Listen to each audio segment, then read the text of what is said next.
So we are in session because we had a quorum, just so you know. Okay, great.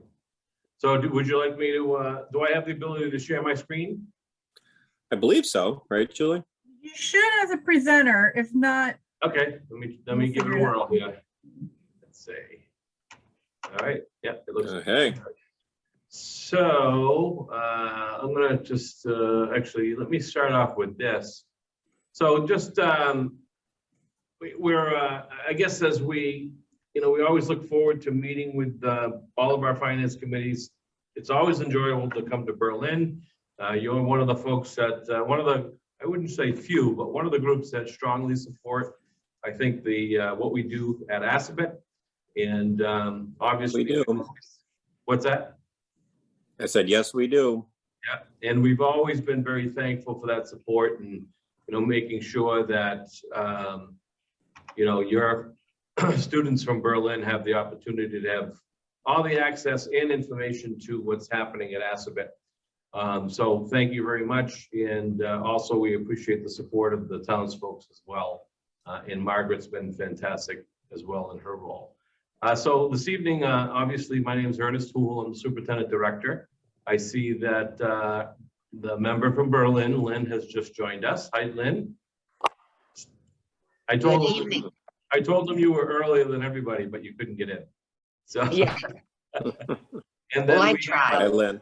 Yeah, and then we have our new Director of Business Operations, Maria Silva, with us as well. So I'm just going to start us off with the first part of the presentation, kind of give you an overview, and do a few of the slides, and then I'm going to turn it over to Maria for the finance part. But just in a nutshell, so last year, obviously, COVID for FY21, we were in session 100% in person for our career and technical programming. We were able to do a pullout while the students were in for that, the week in which they were in. Obviously, we have a format where the kids alternate between academics and vocational. And they did have one pullout academic period per day while they were in, but 80% of their academics was done remote. Not the best type of plan, but we were able to actually at least get them in the building, get them engaged, and let them see that the workforce in the world of work didn't stop necessarily because of COVID, except for that short 2 weeks in which they shut everything down. They found that they had essential skills and that they were going to have to learn how to work through that. So we made that a priority. The slide that you have up here, you can see the very top, and we generally will have a more in-depth budget book, I think, that we usually give you. With Maria's kind of late arrival, she just actually joined us in September, and she's done phenomenal work since September. She was a little bit scared when I told her that we needed a tentative budget in December, and she was like, what? And I don't think she believed me at first, because I had to remind her again when we started getting closer to December, and she goes, you are serious? I go, yeah, I'm dead serious. So, but she's done a fantastic job, kind of skating into the role here, but you will see that she's made some refinements and has done a number of things that were small adjustments to the way in which she's used to presenting budgets that may be different than when Chris presented the budgets, but still all accurate information, all dotted I's, crossed T's. So the slide you see here is graduating class from last year. There were 37 graduates. You can see what the breakdown of those graduates were for last year. You can see under shop choices, those were, I'm just looking here, the program areas in which it was broken down. Actually, I'm sorry, 37 current students as of October 1. Sorry about that, 21. So this year, 37 students. The shop choice is the distribution of where the students are enrolled in the technical areas. Your postgraduate plans, the graduates from last year was 7.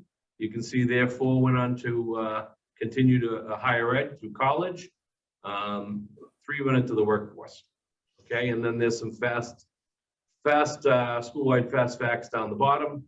And this will be part of a larger budget book that we will make sure you'll have for a town meeting with more in-depth information We'll get you in a PDF form for the website, and we will also provide hard copies. One of the things that I will tell you is for the freshman class this year in general, overall, I started to kind of share this information as one of our towns had asked,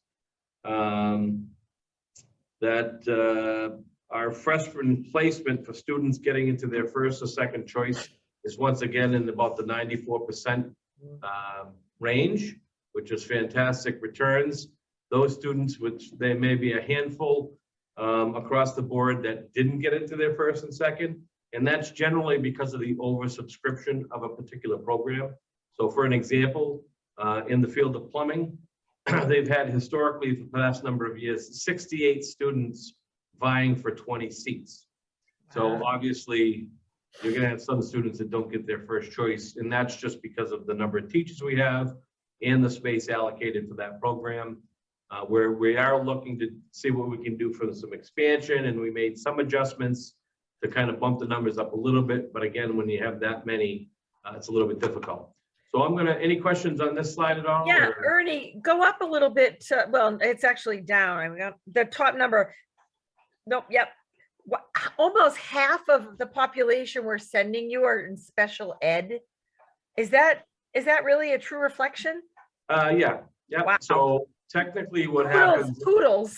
yeah, and I talk about that generally in and it's in another slide, but I'll seeing that you asked. Generally, our special ed percentage of requiring services runs anywhere between 25% and 32% school-wide. This year, we happen to be at the 25% range. And one of the things that we've noticed is that the percentage has dropped slightly. However, the complexity of servicing some of the requirements of the services that the students need has increased. We've seen the number of students that have been diagnosed with autism double. We've had, an increase in our ELL population compared to what we were at. We were at maybe a 3.2, then it went to 3.5, and now we're over 5%. So we're seeing some of those things kind of expand.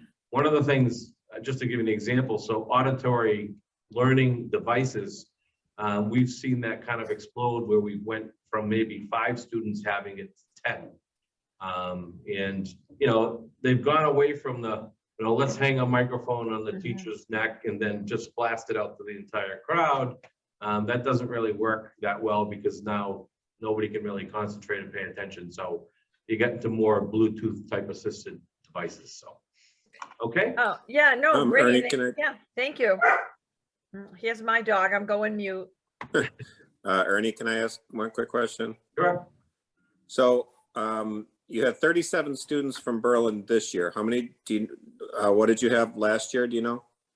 So there's a difference of 7 students. So last year you had 30. Okay. The year prior. So remember, this is October 1 numbers of 21. So it's this FY23 budget is based on that number, which is 37. Right. So for October 1st, 2020, it was 30 students. So you have an increase of 7 in students. Yep. So the class postgraduate plans doesn't add up to anywhere near that. Is that just some just didn't respond? So no. So the total number of students are the current students enrolled. Right, but even that class of postgraduate plans doesn't add up to 30. No, but that's just the 7 seniors that graduated. So you would have 23 underclassmen. Oh, gotcha. Yep. So those are just the senior plans for graduation. Yep. Thank you. Yep. All right. So let me just jump to this. I just had one quick question on that. So you said the class of 2020 postgraduate. I mean, is that class of 2020 going in or the class of 2020 when they graduate? So I mean, isn't this year's class the class of 22? I'm trying to figure out, is that 2 years old or last year's data? Yeah. No, it should have been last year's. I think, you know what, we've been updating those slides and I think that was a number that didn't get updated. Okay. So all right. it should have been, yes, the class of 2021. Okay. Because we're looking at the class of 2022 data up on the top. So thank you. Right. We'll take care of that. All right. Thank you. Yeah. No, that makes more sense, doesn't it? Yeah. Yeah, it's the funding that actually is a year behind on the, how we get our financing. So one of the things that I will tell you too is, so with this budget, one of the nice things for you folks, you didn't opt to take the option of ESSER 2 money. So there was no additional ESSER 2 funds that are worked into this budget. Last year, Berlin was the only district that member community that decided not to access that, which was around about a $15,000. It would have been around a $15,000 reduction in last year of this current year's assessments. But because you guys didn't take it, you won't see that potentially in the, it won't have effect in this FY23 budget. The other thing that I will mention is that, and this has been an ongoing trend, is for the admissions piece, we've spoken about it at least the past 4 years. This will be year 5, where I've talked about the trend of in-district applications on the rise. And therefore, with that happening, we're seeing less out-of-district students come in. And with that, we take in less out-of-district tuition revenue. So historically, what we've done in the past is we've taken the out-of-district tuition revenue, we've used it a considerable amount to offset the member assessments to our member towns. And so what you'll see is, if you can recall in the FY22 budget this year, we utilized about $4.6 million to offset, as part of our revenue, to offset the member assessments. You'll see in this budget, when we show you the slide, we're only allocating about $3.5 million. And that's because currently this year in this actual freshman class, we only have 57 out-of-district students that are here. With the interest happening, we've also had the change in the admissions regulations that happened at DESE, in which they were looking to have a lens that talked more about equity for all students to have access to career and technical education. And part of that equity was to basically remove all academic grade criteria and attendance criteria. And so Assabet chose to go with the minimum lottery criteria, which basically took the grades and attendance out. And so in doing so, what we've seen is we've removed some obstacles to those potentially disproportionate groups of students who may feel, you know what, I've got a 70, 75 C average or low Bs, and I've got too many days out, I'm not even going to apply. So now we're actually seeing those applications come in.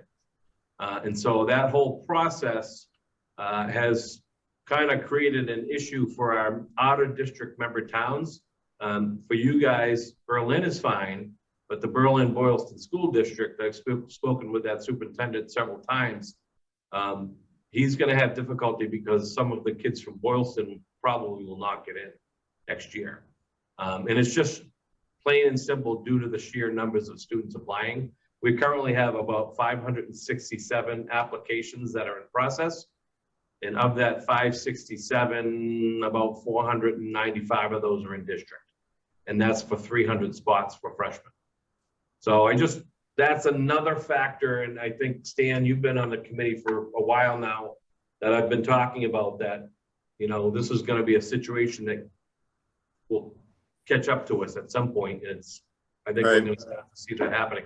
So before it really has a major impact, we probably have 4 years, right? It'll begin with this year as we start to see things drop off of that out-of-district tuition.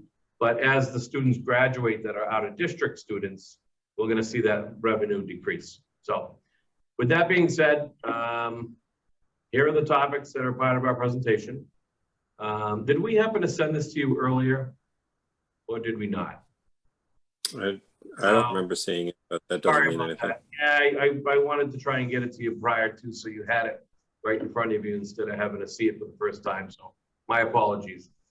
So here are the topics that we're going to run through. I'm going to run through till about enrollment changes. But here's our operating budget that we're looking at proposing. It's well, the school committee actually voted it last night. $24,108,684. It's about $1,004,684 increase. It's a total 4.3% overall increase for our operating budget. Part of the budget, and we'll talk about the drivers and how we're getting there, Part of that increase is we're looking at trying to make ourselves whole to pre-COVID standards. We had about 21 positions that we did not actually backfill when we came back in September of 2020. And we had, of those, about 7 positions in which we had to have a reduction in force. So you'll see in this budget that we're actually trying to bring some of those positions back. We also have it says capital budget, and I know in the past it was listed as the debt assessment for the renovation project. We have some terminology that Maria is using that she's familiar with that we're just sharing you, but this is the renovation project debt service payment, which is the 7th, and it's a $55,000 decrease in total for all communities, which it drops from year to year. And we'll show you the debt service payment schedule, which we have in this presentation. So the budget drivers, obviously, the first one, Janet had a question about the special needs population. Again, this is something that I'm not sure if the committee's familiar with, but Assabet doesn't have the ability to access circuit breaker from the state when it comes to special ed costs. So this is a cost in which Assabet, we build it into our budget, unknown. When the students come to us, they have their transition meetings. And in some cases, if the relationship is not the greatest, we're not necessarily allowed to the transition meeting in 8th grade when they're moving to the high school with the sending school. So we end up doing our transition meetings in the summer. And so sometimes we don't know the level of service that a student's going to need until they actually walk through the door. And so special ed is kind of an unknown cost that we kind of have to throw a dart at, hope, we get, we can cover it. We have done some things to make sure we can potentially bill for Medicaid payments to kind of offset some of our costs. And I think you'll see some of that revenue that Maria has built into the revenue budget. Because it is, and I mentioned the ELL piece as well, as we are a school with a high special education population, we do not have pull-out classes or separate resource rooms. We're an inclusion type school. So all of these students are involved in all general education courses. So therefore, we try to keep those classes small and they're co-taught, usually with 2 teachers or a teacher and a para. We have increased interest in enrollment in order to maintain the diversity of our program of studies, such as if you were to look at some other schools, they don't always offer for a career tech school language, for example, as an elective for a student to take. However, we know that in order to get to college, a lot of students and parents want to make sure that their student can continue to take language in order to get into the college track. Some schools will do it after school, or they just offer it online. They don't have it as part of their schedule. But that's one of the pieces where we talk about diversity of the program. Athletic and extracurricular activities, again, they have the school experience. They're not in their hometown. We want to have them have a nice inclusive culture that they can experience as if they were still in their hometown with the new friends that they meet. And then the last piece is meeting all contractual obligations, which moves us closer to those pre-COVID levels, including staffing. What I can tell you is we are in the 3rd year of a transportation contract that has a 2.5% increase that potentially can be is built in. We are in the middle of negotiations with our bargaining units. So we have not finalized those negotiations yet, but we're working on a successor contract. Our contract this year ends June 30, 2022. But we're confident we'll have it done before the end of the school year. And then the last piece of that is with health insurance, is that we had Fallon, or we currently have Fallon. And if you've probably seen the news or have heard, Fallon is getting out of the commercial healthcare business and strictly going to more government Medicaid type system. So therefore, we had to go back out. We have selected to go with Harvard Pilgrim Healthcare. We are a independent, we use a healthcare consultant. We're not part of a GIC. And luckily, we've been able to have decent claim data that has come back and given us some decent rates compared to Fallon. I don't know if it's partially because of COVID and people just weren't going for their standard preventative maintenance and checkups and things of that nature. And but people just stayed away from the doctor. I think that kind of helped if they could with the claims data. But on that one, I think we had seen a reduction in our health insurance costs. And that's again for a 1-year cycle, as several folks had come forward to offer, you know, their services. And I think that'll be rolling out come July 1st. And just so the committee knows, we have a 75-25 split. The district pays for 75% for any employee that was hired prior to July 1st, 2019. They pay the 25%. Any individual hired after that date, it goes to 70-30. So we have made some kind of plan changes to try and help offset some of the healthcare costs. Okay.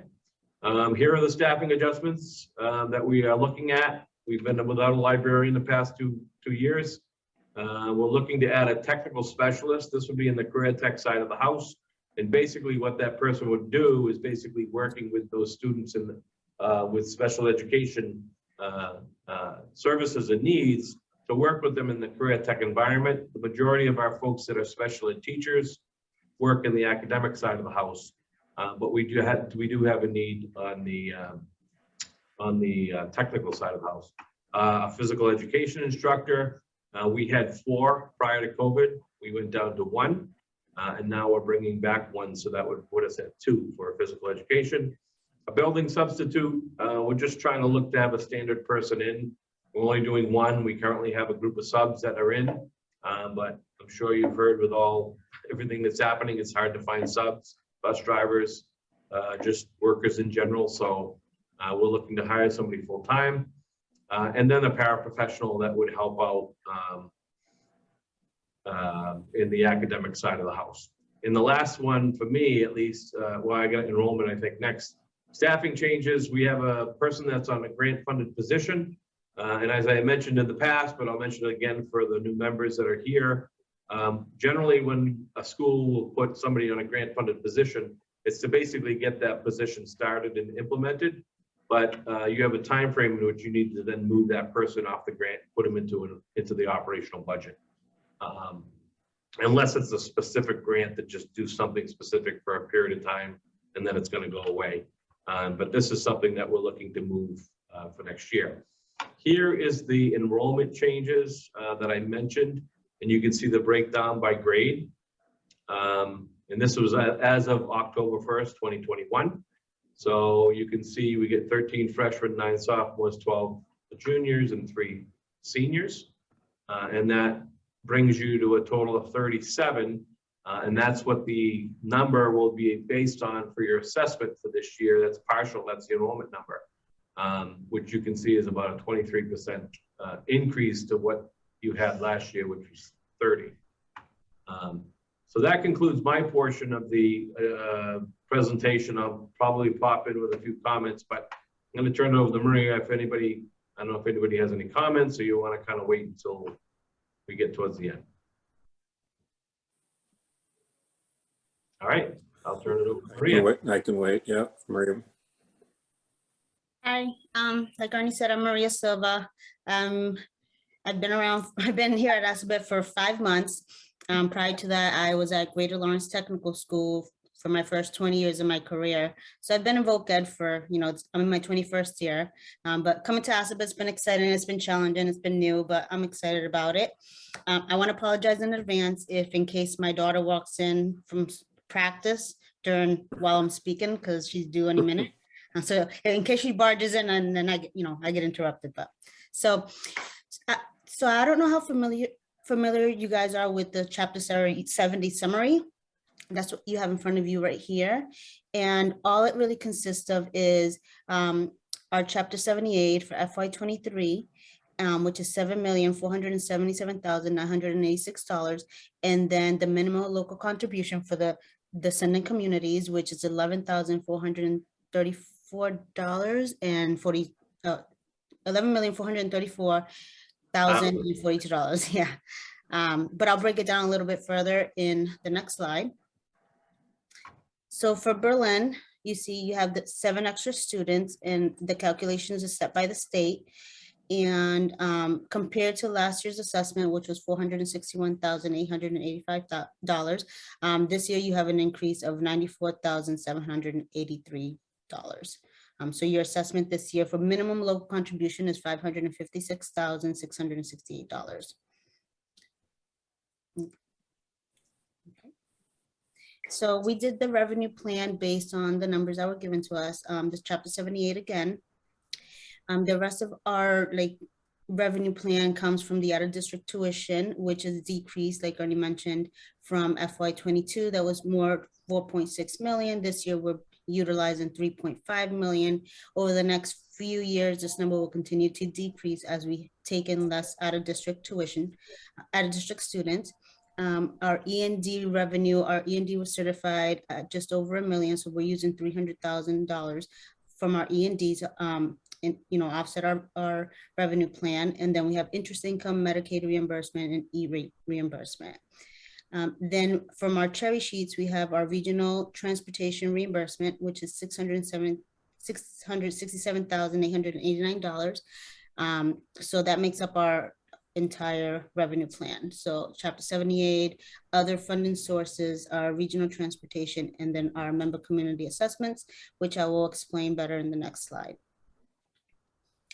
So again, your minimum local contribution comes directly from the state, and then the offset from our transportation cost from our regional transportation, our offset for Berlin is based on the percentage of students that we get from your community, which is 4.1%. So your net busing is $23,329. The OPEB trust, which is set at $35,000 currently, is $1,423. And then your long-term debt is not based on the percentage of students, but based on a 3-year running percentage that was set back in 2016 when they did the renovation and they got the bond. So you'll see that again, a little more detail in the next slides. So your overall assessment is $649,597. Which is about a 4.1% of the operating share, right, of the district. Yeah. So the bond that we're paying for next year is 1.1 million. That's the principal payment, and $767,875 is going towards the interest, which is a $55,000 reduction overall, all communities. We also just stating here that we still are holding the ban. It's not assessed to the cities or the city or town. Sorry, I come from a district that had 2 cities and 2 towns, so I have to kind of change that terminology. But it is still part of our expenditures, which we offset with our money that we get from Chapter 70. The next slide will show your percentage. So as you can see from the prior slides, your overall percentage of students was 4.1, but based on the 3-year average that was set back in 2016, your percentage towards the bond is 3.65. That's set for the life of the bond. So regardless of whether your number of students go down or up, that's going to remain the same. So this for FY23 is $68,177, which is a reduction of $2,008. Here you have the debt schedule. Again, this started in 2016. That's when they got the debt. 2017 is when it started, but your percentage is standard, and it's going to be 3.65 throughout the life of the loan until we pay it off. So these are just the numbers and where we stand for FY23. Here is our expenditures by function. It's kind of big picture. Like Ernie stated, I've been with the district for 5 months, so I've been really trying to understand the expenditure side of the house and understanding the needs of our programs, the needs of our special ed services. There's so many needs, and we have to, for me, I have to understand where we're looking to, really budget correctly. So these are the expenditure side of the house based on administration, instruction, all these categories going down. which lead us to the final budget of the $25,926,559.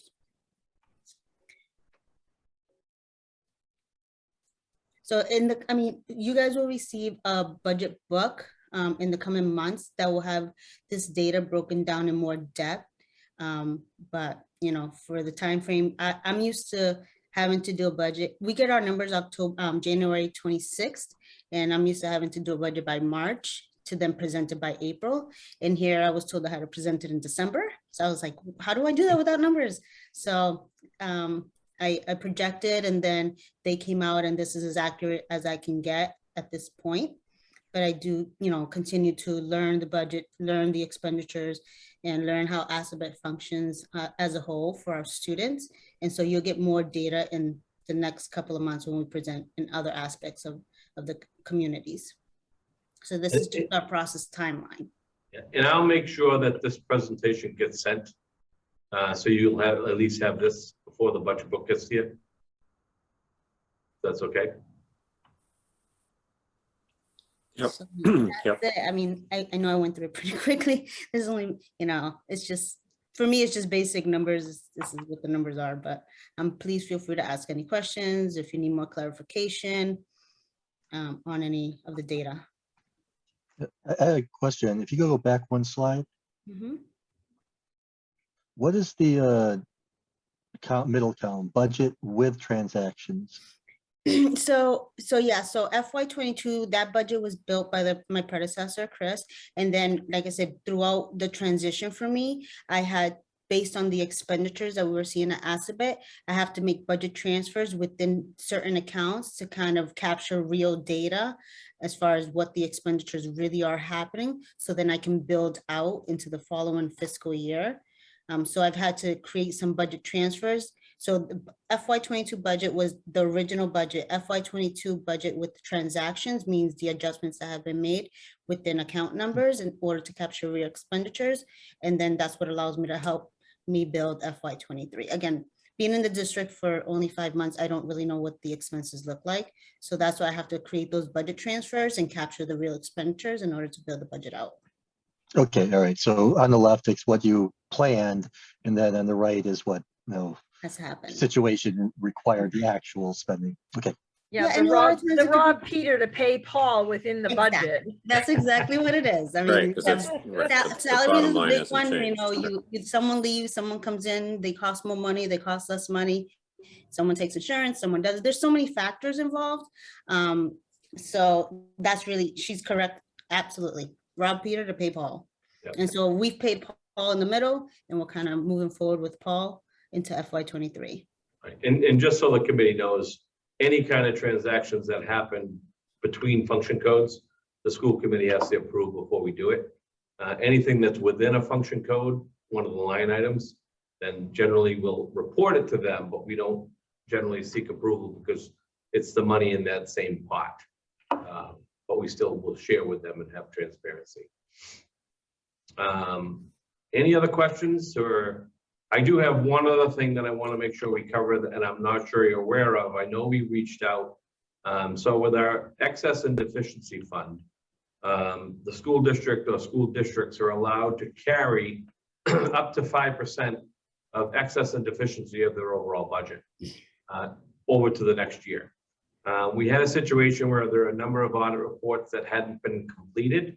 And then with the transition that happened from Maria's predecessor, when I found out about it in July, we got those reports all taken care of and submitted. And then all of a sudden in August, we received a payment for transportation funding, which was similar to the cherry sheet that Maria talked about for what we're expecting this year for this budget cycle, and didn't realize that it was actually for last year because one of those reports was holding it up.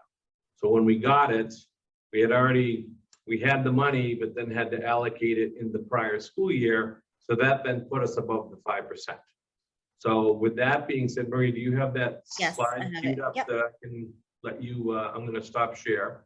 So basically on top of what we provided you were what the assessment is for FY23. And we felt as though that the cleanest way to refund money to you that was owed based on your enrollment this year is that 35,161 will be taken off of the first invoice of the FY23 payments. So in September it is, right? Or August? July 1st, I think they said. Betsy says she sends it in I think April, and it's due July 1st. Okay, so that you'll see your first quarter, a quarter of what your assessment will be, and then there'll be a line item, as Maria has mentioned to our previous meeting today. You'll see that reduction of 35,161 will come off that first required assessment payment. It's just the cleanest way to kind of do it. So I don't know if you have any questions or. I'm always interested in year over year increase. I know that we have 7 additional students. What is our percentage increase, including that? I mean, I'd like to exclude it, but I don't think we can. What is our percentage increase in budget from last year to this year? For Berlin or overall? Yeah, no, for Berlin. I don't care about the other towns. You kidding me? Ernie, come on. I thought I saw the slide. It was it like 3.5 to 4.1? Why do I think that number? Well, I think it was 4 something, but it didn't. Yeah. That doesn't make sense with the other numbers that I saw later on. So that's why I'm questioning it. I think the 4.1% is our overall ownership of the budget, right? Yeah, and then I know we had I didn't see what I seen our last year's minimum contribution was to our new minimum, but the overall assessment, which was 649,597, what was our overall assessment last year? I just don't have to have that number right in front of me. Good question. I'll have to defer to Maria on that. Yeah, so your overall assessment, I guess I would have to look at the way Chris did his portion of it. I have the minimum local contribution in that piece of it, meaning what's set by the state. That's about 2.1% minimum local contribution. And then you have the busing, the OPEB, and your debt. That's an additional, but it's not really additional, it's just an obligation. So I would actually, I think I can do that math if I can grab that number. Well, I should have it here because that's what we I think our did it last year. Our percentage is going to be quite a bit higher because of the 7 students. Yeah, our number last year, our overall for FY22 was 479,103. Okay. So then this year, if I pull up this. Oh, you do, Maria? Sorry. Yep, I can share this. Share.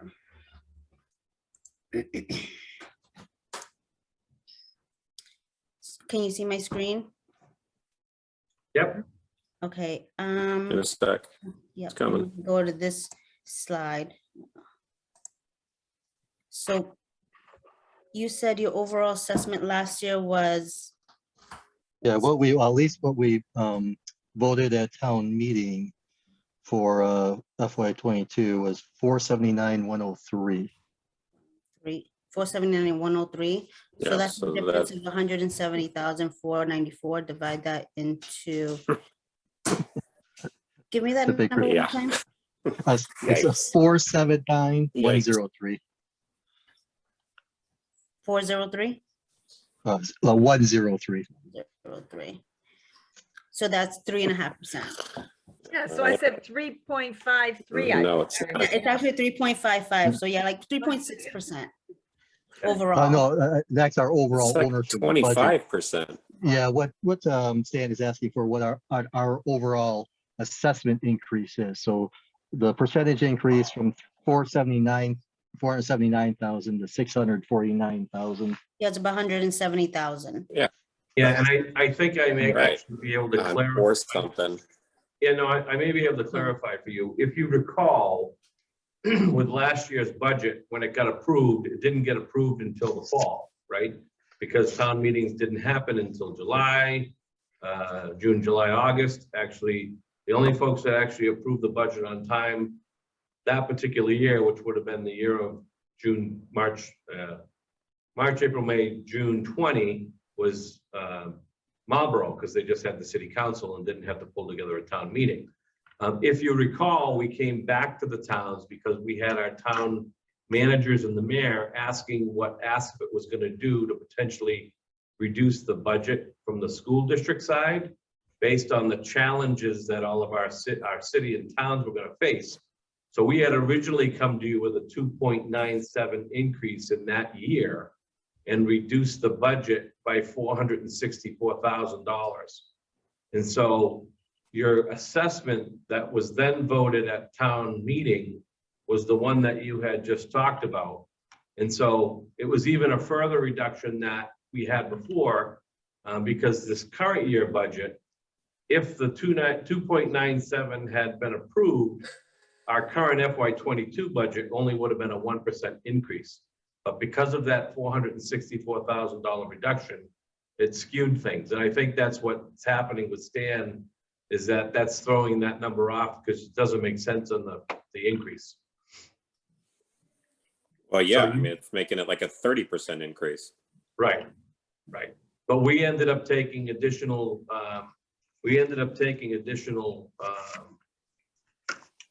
that year money out. And then, of course, I think that's what screwed up that percentage jump. And I will say too, the minimum local contribution, right? I think folks know, right? That's not controlled by ASABIT. That's what the state sets based on your aggregate wealth and the ability to pay.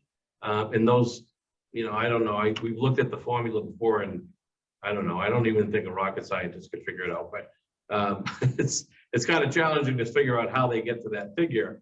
So that's just one component. I know we always say, well, it's obvious, and when you have more enrollment, it goes up. And it should be kind of simple to say, okay, you got this amount of students, and if I were to add one student, is it an additional, I don't know, $15,000 every time I add a student?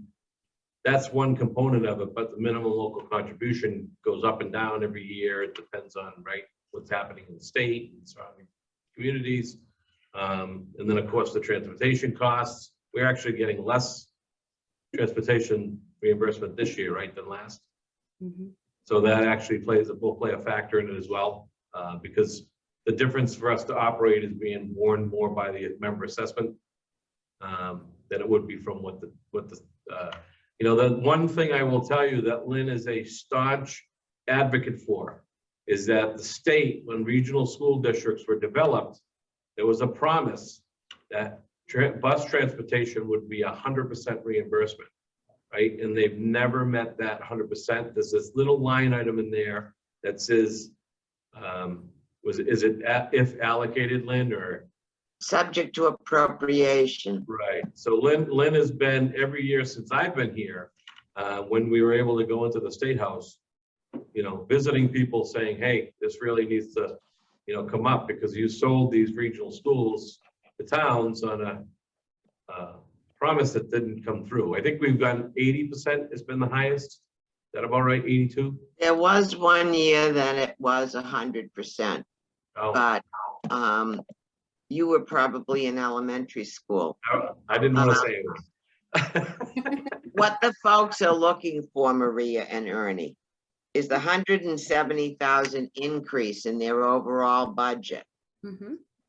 And they want you to take that 170, whatever it is, and divide it by the 479,103 from last year to get a percentage increase in their assessment.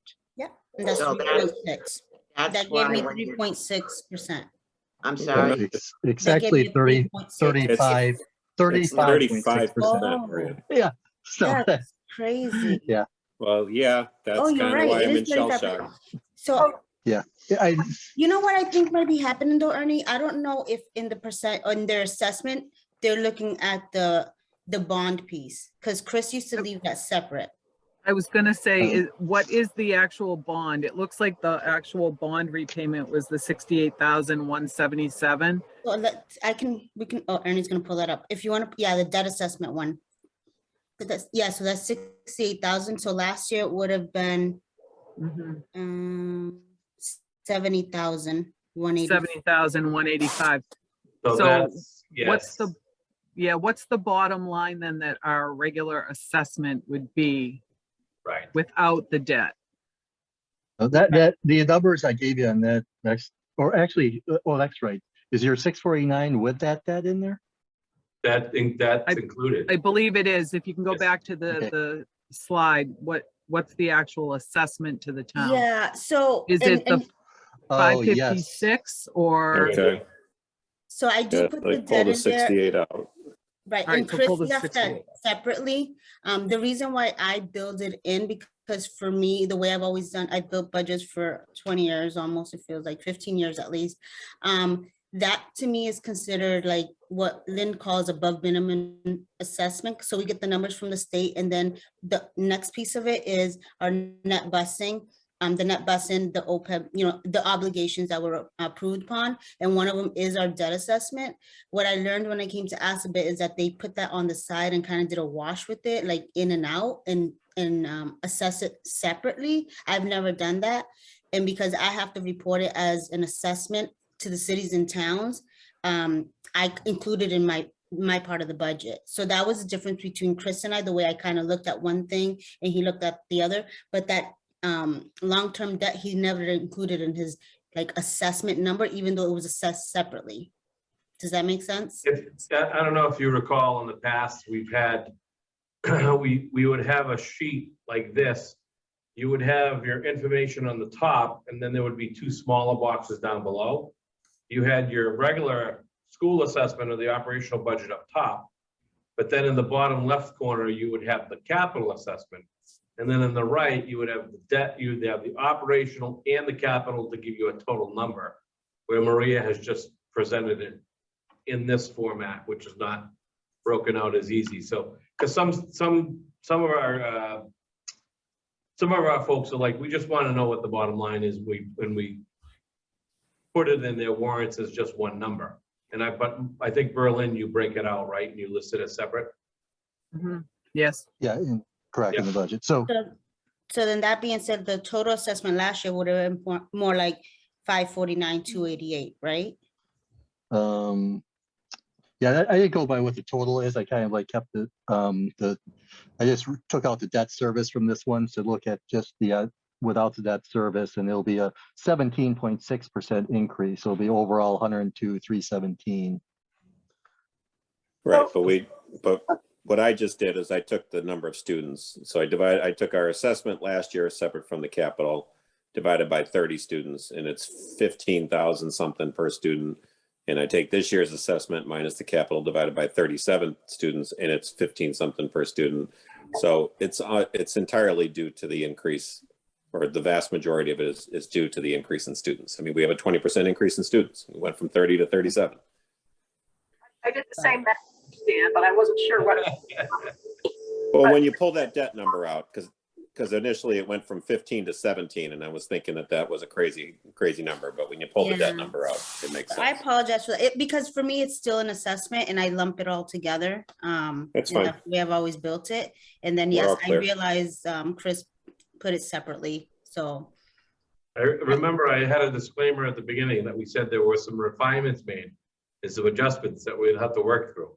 So in our next presentation, we'll make sure for that town, we'll say, just so you know, it's not separated out here, but they're both included in the assessment number. This seems to me easier to understand than the way your predecessor did it personally in my brain. So I followed you. Thank you. Because mine too, because I'm like, it's still an assessment. Why are we pushing it to the side as if it doesn't have to be assessed? So it's always been part, and in my terminology, again, I've been in VOCED I'm in my 21st year, and I've learned coming to Assabet that we still speak a different language, even though we've been in the same kind of district. And I'm a VOCED kid as well. So I'm like, I've always talked this language, but different languages in different communities, I guess. Maria, the question that we get from the finance committee is how much is this impacting my taxes versus last year? Right. Or 2 years ago, and that's why if we change the basis that we use for that that cap, what's the percent increase from last year? You've got to be careful that you're talking about oranges and oranges. Right. So, yeah, and I apologize because I didn't even, again, I think one way, these are assessment, I don't separate them out, but yeah, the increase mostly is due to the increase in students. Yeah. Well, so thank you. You're doing a good job on a per student basis, right? I think one Yeah. other thing we have to remember too is you belong to 2 regional schools. And in the past, we've taken Boylston students, which reduces their number, and that's going to slowly go away. So the kids that go to Assabet will truly be off the rolls, if you know what I mean. There won't be any counterbalance with Boylston, where they're reducing their numbers so that you're paying a larger percentage of the budget, if that makes sense. Right, but in theory, those students are going to be added to the Berlin Boylston Regional, and we should have a lower percentage there. That's what I'm saying. Yeah, Right. there'll be a higher percentage at Assabet and a lower percent. We will have a higher percentage at Assabet and a lower percentage At Tohoto. at Tohoto. And the minimum contribution is because we used to have folks that would try to divide the number of students in Marlboro by their assessment and say, how come they're paying less? But that has to do with how rich you are. The chapter 70 you get back, Berlin's at the low end. The lowest you can get is 17.5, and that's what Berlin gets, and it depends on wealth. And unfortunately, they have blinders on and think we're rich. And so I guess if you don't have any more budget type questions, I know that this committee has always been interested in whether or not your students in the town have the ability to access Assabet information. Yeah. And I will say with the new admissions policy and the regulations, luckily I was asked to take part in development of those regulations. And one of the things I had said that, we can't really provide equity to students if we don't have equitable access to those students. So what I can tell you is that now all sending school districts have to provide access for students to have presentations. Obviously with the pandemic, that's kind of caused some school districts to say, hey, we don't want you in the building, but we'll set up a Zoom. Or we're not doing field trips this year because of COVID. We're still, we haven't reinstated those. So we have been able to do some presentations over there. It's not just, we used to, kind of get the room off the lunch table and they'd make an announcement that day and we'd have 2 or 3 kids go in. But we've actually, I think we have more of an audience because the state could potentially intervene if they're not providing that career awareness to students. So, and that's just one component of it, but so it has increased and gotten better this year. Obviously, it was a little bit better last year because you get 7 more students this year. I was just going to say, it sounds like a direct translation in our increased population there. So, yeah. And then lastly, I'll just say, right. Assabet also, just as we close, is always very willing to participate and help out where we can community-wise. We have. I've had a couple of requests from the police chief to do his physical training tests, technical tests over in our athletic fields, obviously in the spring. And if they continue to offer, we'll let them do that. We just go ahead and schedule it. And our students in our painting design technology program have been freshening up all the common areas over at the senior citizen village that you have there in Berlin. So that's been something that they've actually been doing. They've been working on the past number of weeks. I'm not sure if they finished it up, but anytime we can do anything to help the community and save some extra dollars and make it an educational component of our students' education, we're willing to do that. If the timing works, we're very happy to take part. They did the shed over the senior citizens too, correct? That's correct. They did. Yep. Yep. All right. Appreciate it, Ernie. Thank you. Yeah. Thank Actually, I have you one so quick much. question. Welcome I aboard, have, Maria. Best of luck yeah. to you. Actually, I have one quick question, not specific to Yeah, a go ahead. question. I attended a select board meeting, well, several weeks ago when our local representatives were there, and it was kind of implied that there was some conversations about expanding the member towns for Assabet. Was there anything on that, or? So right now, we've had a couple of inquiries about, what with the out of district towns potentially not having students be able to get in, basically looking at what would the potential avenues be to have somebody join the district. Originally, of course, folks had said, well, why can't you just allocate seats to out of district towns? And that way you don't have the issue that we're dealing with. And I said, well, we have regional agreement that doesn't allow it, and then the regulations don't allow it. For joining the district, it is a potentially lengthy process, but I'll just give you the snippet short. Obviously, if you add more members to the district, there would be a cost sharing and a savings to most districts, right? But it would also limit the amount of students you'd have coming.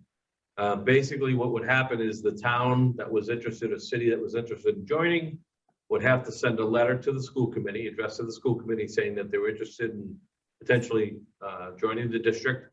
The committee as a whole would then have to take a vote as a committee to make a determination as to whether or not they want to add new members. And I'm sure it would be most likely after consultation with their sending member towns.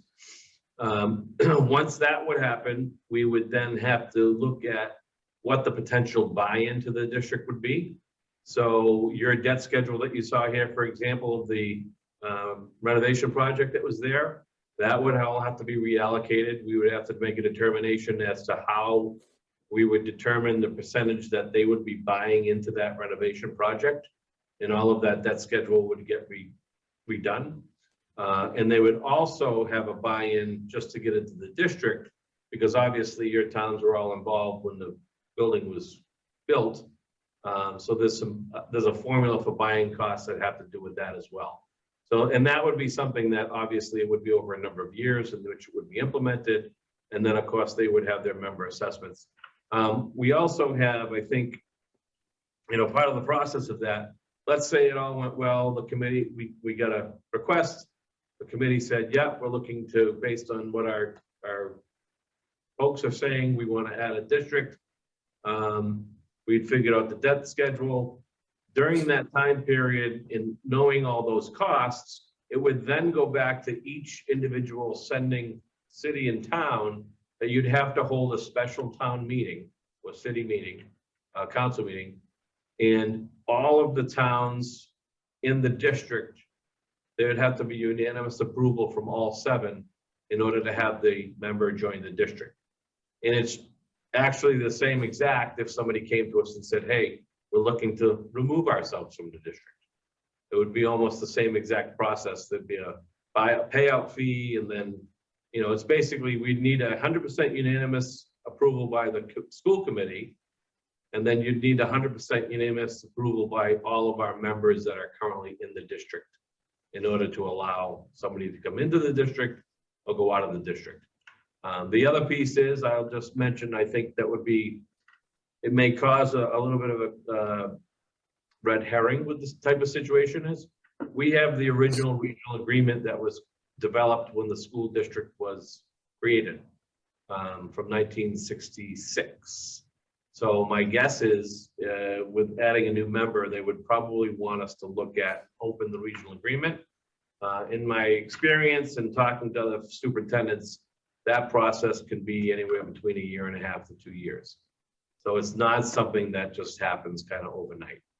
So I've had several senators that have already reached out to me to tell me, how much money do we need to allocate in order to get this district in? And I said, it's not that simple. So that's kind of it in a nutshell. Okay, all right, thank you. Because like I said, it was a surprise to me. Even it was also worse was the state senator misspoke, even said we weren't in the part of the district, which set off a lot of excitement at the meeting until he corrected that. I think I know that state senator. Yeah. By I the don't think he's way, a state senator after the redistricting though, so, Oh. but yeah, it was a slip of the tongue. yeah, I think it's interesting. When he first got elected, I invited him to come tour. And he was a proponent of basically what we did with the minimum, with the type of lottery. And we did it. And I had told him in the May timeframe last year, this is potentially what's going to happen. So just be aware, you know, we're going to do one thing and we're going to solve one problem, but you're going to also leave a lot of students out in the cold that won't have access. And first thing he said to me when he called me, I know, you told me, but what can we do and what are our options and things of that nature? And you know, he even called the department too before I even talked to him, Department of Ed, to see what potentially could be done. But you know, luckily they stuck to the regulations, and you know, I didn't want to say, hey, we'll allocate 50 slots, and then you folks, well, I'm sure we would have community members saying, hey, wait a second, you know, my son or daughter wanted to get in, and now you're going to give a spot to, you know, one of the out of district towns. So, and it's tough because those folks from those out of district towns just assumed we were part of them. They were part of us because they had such a long standing relationship with the district. So that's all. Yeah, I'm sure it's a little trickier with Tohoto. It's probably the only school district, right, that where you're gonna have a mixture of students that some have an advantage over the other just because one's in and one's out. Yeah, I mean, we're one of the few that took out of district kids. Some of the schools didn't have the problem with that. But what I can tell you, because of the rise in popularity of career tech ed over the past number of years, there's a lot of schools that have waiting lists now and don't take any out of district kids. I know they've reached out to a colleague, my sister's school of Neshoba Tech up in Westford, and they've also reached out to Tri-County and Franklin, these out of district towns, to maybe send their students there. Franklin, I know, has some availability, and Neshoba has very little. But the nice thing is, as we've heard from parents, but they're not asking. So we do understand, you know, the type of education and culture and offering that we have here. So we appreciate that great. Sounds like they need to build another school, Ernie. Yeah, I know, right? Well, we are trying to look at ways to potentially do some leasing, long-term leasing, if we could. I don't think, I've looked preliminary at an expansion of about a 70,000 square foot addition to this building, and it'd be $50 million. And I know that's not gonna fly. That's not gonna fly when we're still paying down a renovation project, but I could get out of it in a 25-year lease and have it be something that's actually paid, you know, it could be built into the amount of out-of-district students that wouldn't even bear a cost to the towns. So I'm working on it. It won't happen overnight. We need to get special legislation passed, but it actually moved forward because we had requested up to 50 years. And by the way, it's not just for regional bulk schools. The language is actually for regional schools. So that way, even if for some reason Berlin, Boylston, or Tonto had to have, you know, space for more land for athletics, they could potentially lease neighboring land instead of having to purchase it in order to build. So it's a benefit for all regional schools. All righty. All right. Anybody else? Thank you. All Thank right. you. Thank you. Thank Thanks, you so guys. much. Maria. Take care. Thanks, guys. Bye, Thanks. Lynn. Thank you. Bye, Lynn. Have a great night. Night. Good night. Okay. All righty. Or we could stay and we could listen to everything. You can. You Yeah. sure can. You can listen to June's presentation. I'm sure it's going to be riveting. We should offer, Put you on spot there, June.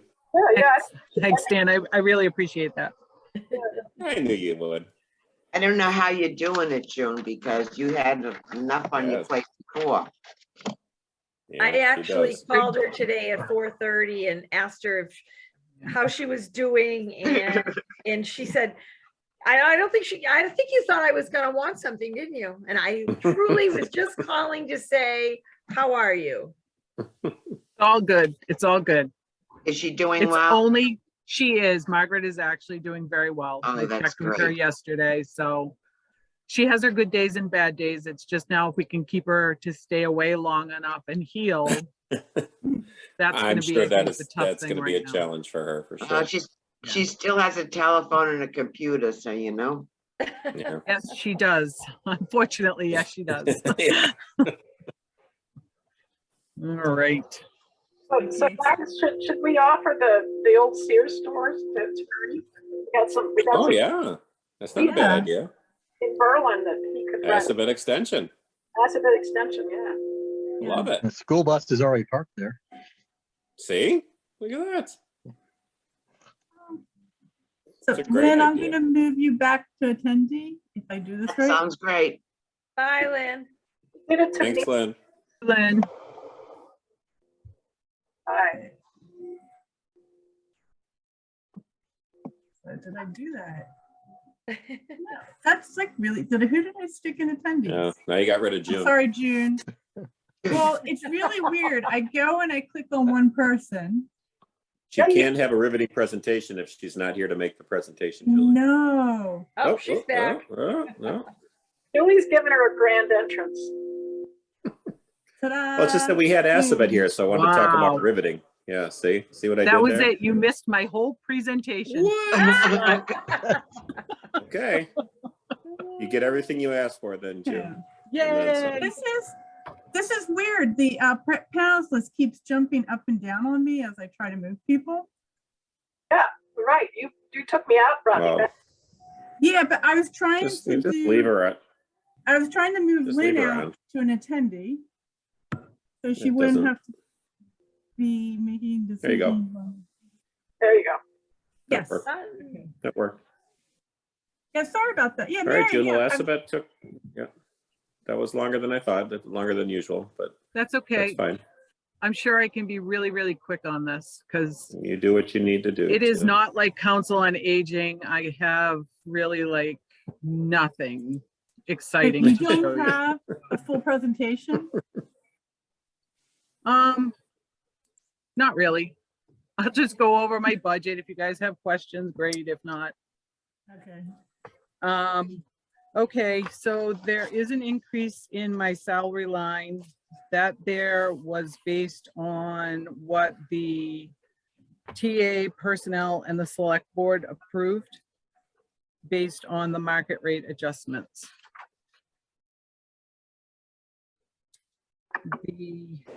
Yeah, I can't quite read that. That's 8,000, June, is that It's an increase of 8,224.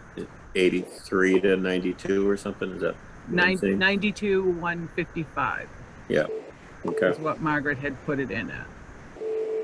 yeah.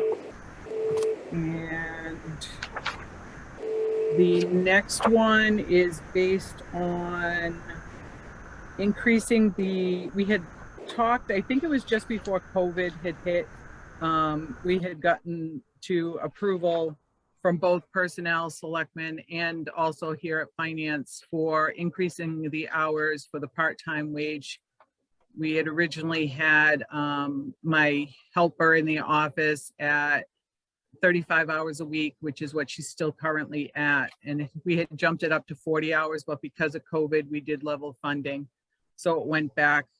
She has been temporarily this year assisting with the highway department, doing their admin. In their budget, you will see that that was changed over to actually hire somebody possibly to come in and do that. So here we're asking for 40 full hours at her new market rate adjusted rate for 40 hours a week, and then an extra, I believe it's 50 hours is what she put in for, I believe for, wait 1 second. 20 hours is what she approved for overtime rate if needed for things like when the auditor is going on or additional assistance as needed to cover for me when I'm on vacation, hopefully when I'm on vacation. And the only other increases in the expense lines was for the Vadar cloud, which we had to switch over to when tax collector switched over to Vadar in his office. We all had to go onto the cloud. So that's the extra $889 for that.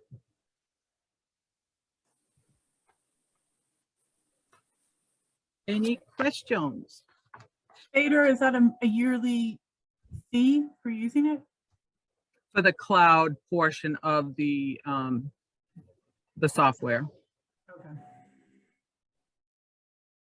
The regular maintenance is the 3,660. Okay. So June, did your market rate, was this one of the ones we were just doing for next year? There wasn't a portion that was also allocated for this Correct. year? Or That did not go in when the other requests went through. It was suggested, but then we held out on it to wait until the actual town meeting, so that way the townspeople could vote on it. Okay.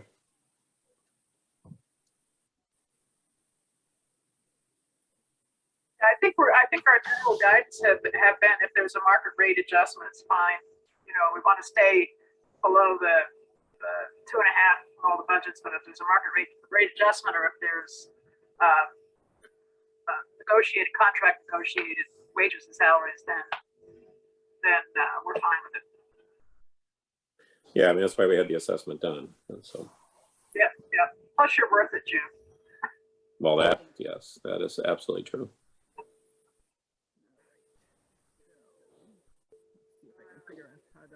Absolutely true. Is right. Is it just me that can't understand a word that poor Mary is saying, or is it my computer? It's a little garbled, No. but It's All a right. lot garbled here. All right. I can't understand anything she's saying. I apologize. I got it. Let's look at my It's- audio settings. It's Charlie Brown's teacher, I think. I was going to say, it sounds like she's really, really in the background somewhere. I don't know. All right. The important thing was, June, is she said you're worth it. So I think that's what she said, but if that's not what she said, I'm going to go with that for right now because it just makes me feel good. So let's not make her correct anything yeah, she just me said. too.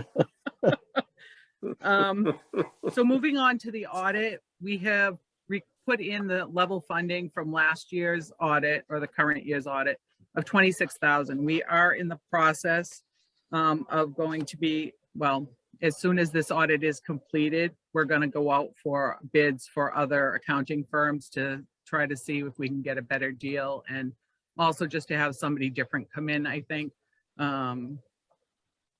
Just to change it up a little bit, we did do the financial review from the DLS, and that was one of the recommendations that they made, was for us to change auditors because we've been with this firm now for a number of years. So that was one of their suggestions. June, does the auditor firm, are they specific to municipalities, or can any like accounting firm do it? I'm just curious. Usually we go with accounting, just because there is a difference in what to look for, the key points, different places where fraud could be committed, you know, checks and balances that should be in place. We usually try to go with a firm that's actually used to dealing with municipalities. Mm-hmm. I have to be honest with you, we had a pretty decent firm that we had been using for years that was centered around usually municipalities, but they recently, over the past couple of years, they partnered with a very large company, and the service that we get is a lot different now than what it used to be. And it's more, you get the feel that they're used to working more with corporate type companies, not municipalities. So it's not quite as personal and a little bit more, we like detailed audits, even though it sounds really horrible to say that we would rather have them really look into what we're doing, just for safety reasons, if nothing else, and helping us improve in places where this one is a very generalized audit right now. So.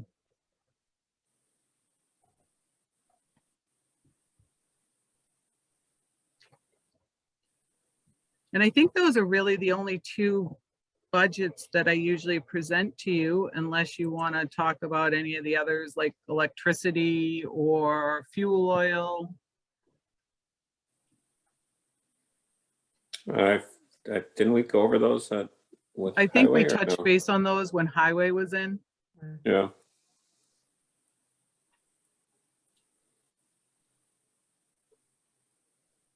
The only other one that I kind of oversee is the sick pay account.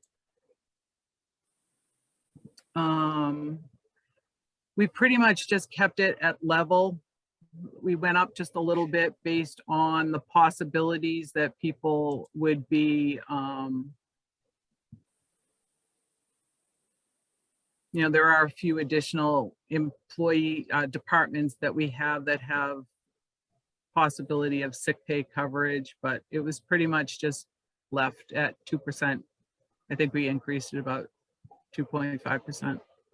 Does our town do pay into FMLA? Right now, we do not.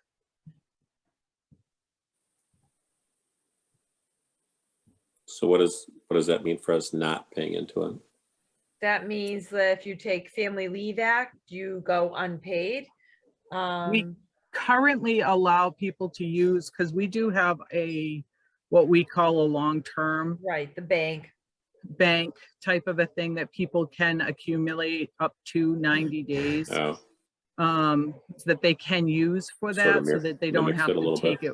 Yeah. Yeah, but again, that's, you know, I think it's a half a day per month people accumulate into it. But that's not a benefit unless you do have some sort of a medical issue. It's not buyback if you leave or anything like that. So, right, but you don't get FMLA unless you have a medical issue either, right? correct. No, that's not true. You can have FMLA for a family member. Yeah, but it has to be some sort of an actual issue. It can't just be because I want to take off 3 months. Oh, no, I know that, but Yeah. it doesn't necessarily have to be your medical issue. Correct. It can be to help a family member. Correct. Right, no, I just meant that Yeah. it's mirroring that. Yeah, it's mirroring the program. This is what I was. Yeah. So unless there's something else you wish to go over, I did have one bit of news that I would like to run by you, if possible. I was having a discussion with Sure. Fred at the highway barn. And he was making a comment about the fact that there was, I guess, a seal that goes around the edge of the garage doors that was missing. So the thought That's been missing for a while. I remember this discussion before. Yep. And it's still missing. And so we asked if we could get a quote on it, and he did get a quote from Door Systems Incorporated, and the quote came in at $5,284. And this would be to put the seal around the doors. I did bring this to the selectmen's meeting on Monday to say that I really think that this would be a really good idea for us to proceed with this. And hopefully this would help us a little bit with the electricity costs out in the bays, just to one more little thing, maybe to keep in some of the heat. So I just wanted to bring this forward to you to let you know that this was something that we were going to proceed with. And it was not budgeted for, but he is going to try to cover the cost as much as he can within his budget. But I just wanted to give you a heads up that this is something we'd really like to work with, to see if we can save a little bit of energy. Will he have to get 2 other quotes? It is at 5,000, so it's under the 10,000, I believe, but we could see if there's another company in the area just for better business practices, we could do that. Exactly how many doors were you talking about? Yeah, is that one door or how many doors is that, Jen? To be honest with you, I'm not positive. All I've got here is something is 2 for a 20-foot wide and 3 at a 14-foot wide and 1 at 10 feet. So I don't know what that, I think would it's cover. all, if I remember this from before, it's all the doors. And if you think about what you just read, it's all the doors. And this was brought up like from the very beginning of that building. And I thought they were going to go back and see if this was a missing thing that should have been, but I'm sure that's long gone now, then we won't be able to go back on that. They've been talking about this for some time now. I mean, I actually thought it was already fixed, to be honest with you. Fred said he noticed that was not done yet, so. Yeah, no, you're right, Janet. That should have been included in the original building for sure. Yeah, I think but I think they didn't notice it, and when the time came, it was like, oh, too bad, Yeah. you're too late. And I mean, this isn't, yeah, I agree, it needs to be fixed. So we would like to Well, right, proceed if with it's this. every door, June, you're absolutely going to save it. So I just wanted to bring it It's to your going to save attention. back on the electric. It's absolutely going to save back. Yeah. But I will check with Fred and see if we can get just a couple of quotes, or at least another one, just so we can make sure that we're in the right ballpark. Couldn't we use ARPA money for this? It's a one-time thing.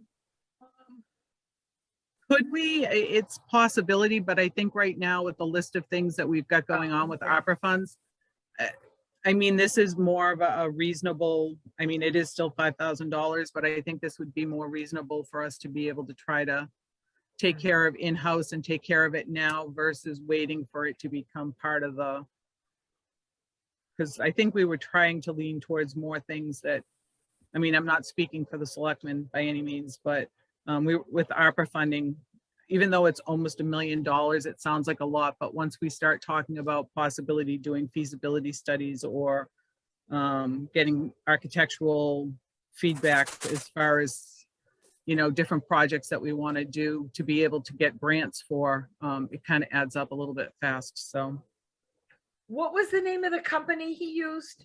this one here is Door Systems, Inc. They're out of Framingham.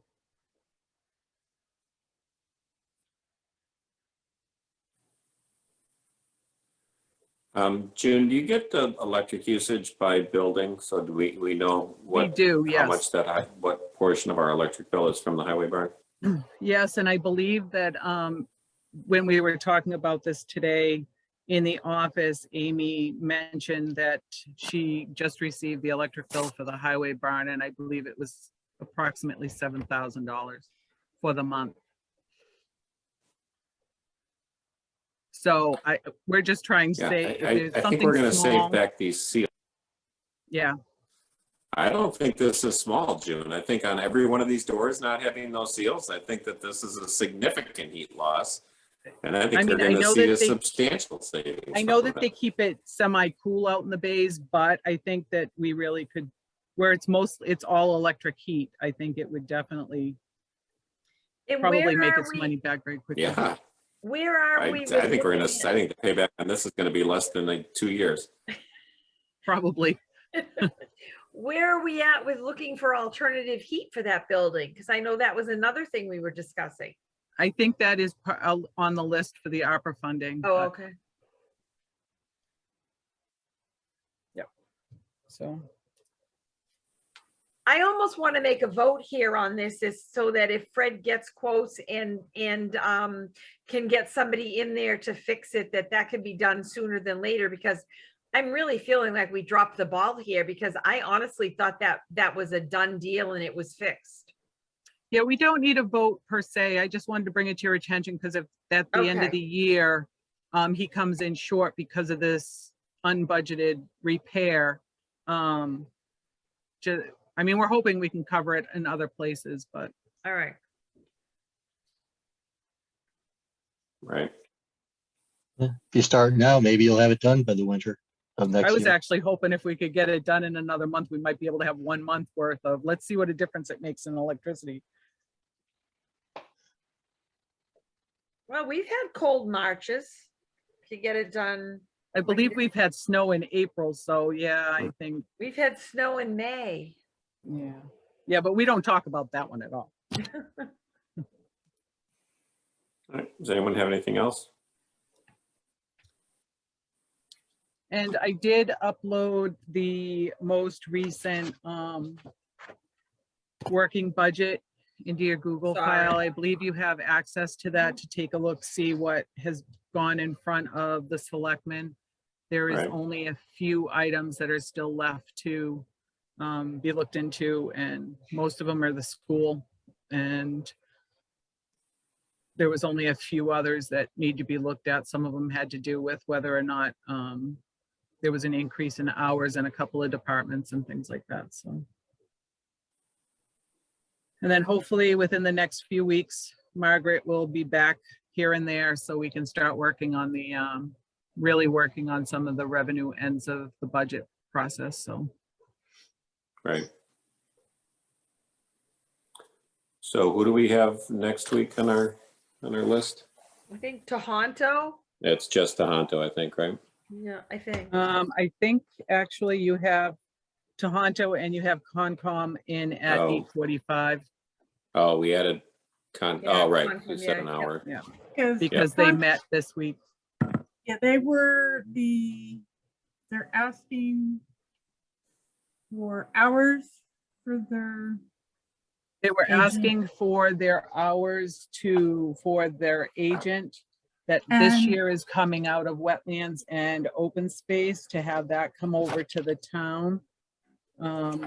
Which would be an additional anywheres from 17. They did say that they could do with less hours of 11,000.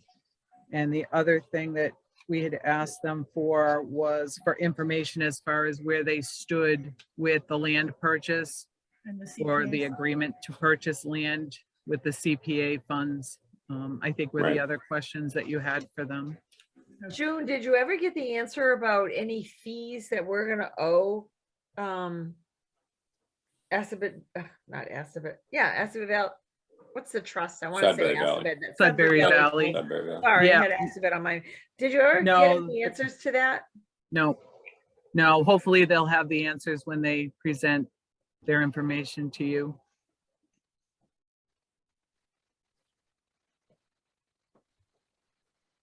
Alrighty. Do you think our meeting will be in person after February 28th? I can say that the selectmen are meeting with the Board of Health on Tuesday because Monday is a holiday at their meeting to discuss how they want to proceed. How are the tests? Are we have we been distributing any tests? They have been ordered.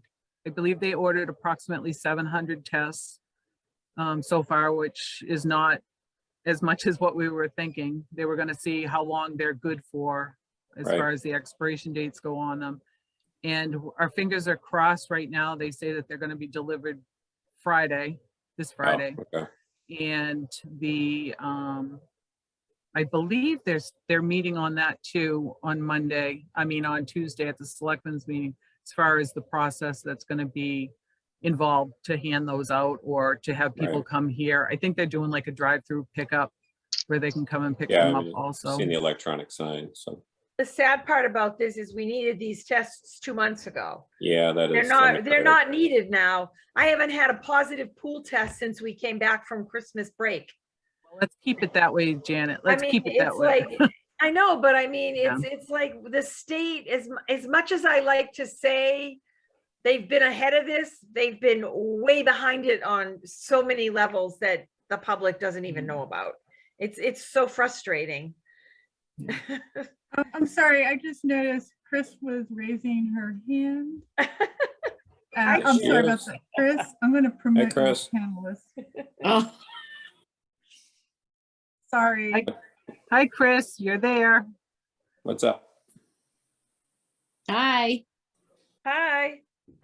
Did you have a I just question? wanted to I had a couple of conversations with Paul McKelk lately, and so I just wanted to let you know that I thought he said that the tests had come in, but they're starting off with the village down in Pleasant Street first, and then elderly and that kind of thing. That's it. Okay. Well, thank you for the update.